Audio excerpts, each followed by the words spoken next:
பரண் அமைச்சா லாபம் இருக்குமான்னு கேட்டால் கண்டிப்பாக லாபம் இருக்கும் தான். ஆனால் வந்துட்டு நாம ஸ்ட்ரிக்டாக வந்துட்டு ரோட்டீன் எல்லாத்தையும் வந்து கரெக்டாக நீங்கள் பர்ஃபெக்டாக ஃபாலோ பண்ணும்போது லாபம் அப்படிங்கிறது இருக்கும். ஓகேங்களா?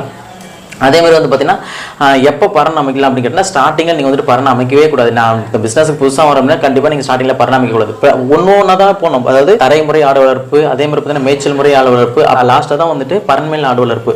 கடைசி அதாவது இந்த பிஸ்னஸில் எல்லாமே தெரிஞ்சுக்கிட்டதுக்கு அப்புறம் தான் நீங்கள் வந்துட்டு இந்த பரண்மேல் ஆடு வளர்ப்பு முறை அப்படிங்கிறத பண்ணணும். ஓகேங்களா? ஸோ உங்களுக்கு புரிஞ்சிருக்கும் நினைக்கிறேன். எப்போ இந்த பரண்மேல் ஆடு வளர்ப்பு முறை பண்ணணும், எப்போ பரண் அமைக்கணும், பரண் அமைக்கலாமா வேண்டாமா, அப்புறம் அதே மாதிரி பார்த்தீங்கன்னா பரண் அமைச்சா என்னென்ன பெனிஃபிட்ஸ் இருக்குது, பரண் அமைச்சா என்னென்ன பிரச்சனைகள் வரும் அப்படின்னு கேட்டிங்க அப்படின்னா பரணை பார்த்துக்கிறதுக்கு டைம் இருக்காது உங்களுக்கு. பரணை பார்த்துக்கிறதுக்கு வந்து பரணை மெயின்டைன் பண்ணணும். பரணை பார்த்துக்கிறதுக்கு வந்துட்டு பார்த்தீங்கன்னா அதுக்குன்னு ஒரு ஆள் ரெடியாக போடுறோம். ஓகேங்களா?